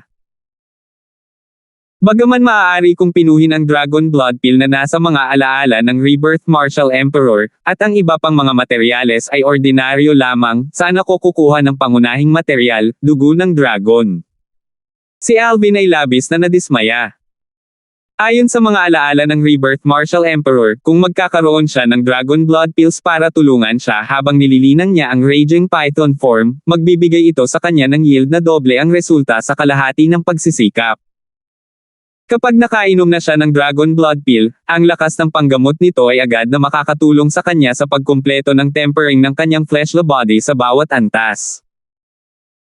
Sa madaling salita, kung mayroon siyang Dragon Blood Pills, si Alvin ay direktang makakapag-charge patungo sa susunod na cultivation level tulad ng isang ordinaryong core formation martial artist at hindi na kailangang pakialaman ang tempering ng kanyang fleshly body. Ang nakapagpapagaling na lakas ng Dragon Blood Pill ay magagawang kumpletuhin agad ang tempering ng fleshly body. Sa ganitong paraan, ang bilis ng kanyang cultivation ay magkakaroon ng malaking pagtaas, dahil hindi na niya kailangang gumastos ng napakaraming oras sa pagtitimpi sa kanyang katawang laman. Sa oras na iyon, hindi magiging imposible para sa kanya na maabot ang antas ng cultivation ni Megan at Kelly. Dragon Blood Pill. Dragon Blood. Ayon sa mga alaala ng Rebirth Martial Emperor, kahit na ang pinakamahinang dragon, ang Flood Dragon, ay isang demon beast sa Void Priang stage. Kahit na talagang makaharap ko ito, paano ko makukuha ang dugo nito? Naramdaman ni Alvin ang pananakit ng kanyang ulo. Sa sandaling ito lang. His, inilabas ng maliit na itim na sawa ang ulo nito mula sa loob ng manggas ni Alvin. Nakatitig ito kay Alvin habang pinipitik ang dila, at umiikot ang maliliit nitong mata. Anong nilabas mo? Hindi ka dragon. Galit na pinandilatan ni Alvin si Little Black. Gayunpaman, nang ang kanyang tingin ay bumaba sa nag-iisang sungay na ganap na nahayag sa ibabaw ng maliit na itim na ulo ng mga sawa, ang kanyang tingin ay biglang nagningning. Siguro. 106 na po. Ayon sa mga alaala ng Rebirth Martial Emperor, ang dragon ay ang evolved form ng Flood Dragon, at ang Flood Dragon ay ang evolved form ng Python. Kapag nagkaroon ng umbok sa ibabaw ng ulo ng isang sawa, nangangahulugan ito na nagsimula na ito sa ebolusyon nito bilang isang dragon na baha, at kapag bumukas ang umbok upang ipakita ang sungay ng isang dragon, pagkatapos ay makumplito na nito ang ebolusyon nito bilang isang dragon na baha. Kahit na ang baha ng dragon ay bahagyang mas mababa sa isang tunay na dragon, ang kalahating dragon na dugo ay dumadaloy pa rin sa loob ng mga ugat nito. Ang kalahating dragon na dugo ay dugo pa rin ng dragon. At natugunan nito ang mga kinakailangan upang pinuhin ang dragon blood pill. Ang maliit na lalaking ito ay may umbok sa ibabaw ng kanyang ulo, at kalaunan ay bumukas ito upang ipakita ang matalim, ginintoang, solong sungay na ito. Kung ito ay ayon sa mga alaala ng Rebirth Martial Emperor, ang maliit na batang ito ay hindi na isang purong sawa kundi isang dragon na baha. Tinitigan ni Alvin si Little Black na may nagbabagang tingin. Wala siyang ibang hinihiling kundi ang kumuha ng dugo sa kanya ngayon. His. Tila naramdaman ni Little Black ang panganib mula sa mga titig ni Alvin, kaya pumitik ito ng ilang beses bago nag-transform sa isang kidlat at humakbang pabalik sa manggas ni Alvin. Little Black, huwag mo nang isipin na tumakbo. Napagpasyahan kong kukuha ako ng dugo mula sa iyo ngayong gabi. Kung talagang mapadalisay ng iyong dugo ang Dragon Blood Pill, tiyak na bibigyan kita ng masasarap na pagkain. Iniabot ni Alvin ang kanyang kamay at hinaila palabas si Little Black. Isang masamang ngiti ang lumitaw sa gilid ng kanyang bibig. His, walang humpay na nagpupumigla si Little Black. Sa takip silim, lumabas sina Alvin, Ray, at Algen sa Paladin Academy. Pagkatapos nilang maghiwalay ng landas, diretso siyang umuwi. Pagkatapos utusan si Jack na bilhin ang natitirang mga panggamot na materyales na kailangan para sa Dragon Blood Pill, nahawakan ni Alvin ang maliit na itim na sawa na nagtangkang tumakas. Scoundrel, anong ginawa mo kay Little Black? Bakit takot na takot siya sa'yo? Natigilan si Megan nang makita niya ang eksena. Tumingin din si Kelly kay Alvin. Napansin niya na parang may napansin ang maliit na puting sawa na nakapulupot sa kamay niya, nang bahagyang manginig ang katawan nito. Mamaya ko na sasabihin. Mahiwagang ngumiti si Alvin bago niya binuhat ang Little Black sa kanyang silid. Hinawakan ni Alvin ang Little Black sa isang kamay at binawi ang kanyang Violet Myrtle Flexible Sword sa kabilang kamay, na naglabas ng bearing na tila hinahasa niya ang kutsilyo para simulan ang pagpatay. His, isang bakas ng takot ang lumitaw sa mga mata ni Little Black. Little Black, be good. Kailangan ko lang ng kaunting dugo. Pinakalma siya ni Alvin sa mahinang boses. Sa ilalim ng pagpapatahimik ni Alvin, ang hindi mapakali na maliit na itim na sawa ay dahan-daang tumira. Samantala, ang Violet Myrtle Flexible Sword sa kamay ni Alvin ay nag-transform sa isang sword light habang ito ay kumikislap patungo sa katawan ng maliit na sawa. Klang! Sa hindi inaasahang pagkakataon, hindi nito nagawang mag-iwan ng kahit isang marka sa katawan ng maliit na itim na sawa. Natigilan si Alvin. Hindi niya akalain na ganoon pala kabigat ang depensa ng maliit na itim na sawa. Dahan-dahang dinagdagan ni Alvin ang lakas na ginamit niya. Sa huli, nakagugulat niyang napagtanto na kahit na gamitin niya ang lakas ng 15 sinaunang mammoth, talagang wala siyang anumang paraan para masira ang depensa ni Little Black. Siya ay sumuko. You really are a little freak. With such strong defense, paano ako kukuha ng dugo sa'yo? Si Alvin ay may mapait na ngiti at isang mukha na puno ng kawalan ng magawa. Nang iniisip niya na hilingin kay Jack na tumulong, ang maliit na itim na sawa ay ibinaling ang mga mata nito upang salubungin ang tingin ni Alvin bago bahagyang tumango at kinagat ang sariling buntot. Agad na tumulo pababa ang mga patak ng gintong dugo. Hindi nagatubili si Alvin. Dali-dali niyang inilipat ang maliit na bote na inihanda niya kanina at inipon ang lahat ng gintong dugo. Pagkaraan ng maikling sandali, ang sugat sa buntot ni Little Black ay naghilom na parang hindi ito nasugatan sa simula. Gayunpaman, ang diwa ni Little Black ay tila pagod na pagod, kaya ito ay nakatulog kaagad. Sobra ba? Inalog ang gininto ang dugo sa loob ng maliit na bote, ang mga sulok ng bibig ni Alvin ay may bakas ng mapait na ngiti dahil nakonsensya siya sa kanyang puso. Sana gumana. O kung hindi ay magdusa si Little Black para sa wala. Napabuntong hininga si Alvin habang binawi niya ang kanyang pill cauldron at sinimulang pinuhin ang Dragon Blood Pill. Ang Dragon Blood Pill ay hindi mahirap pinuhin. Ang unang hakbang ay upang ganap na pinuhin at matuno ang lahat ng iba pang ordinaryong panggamot na materyales.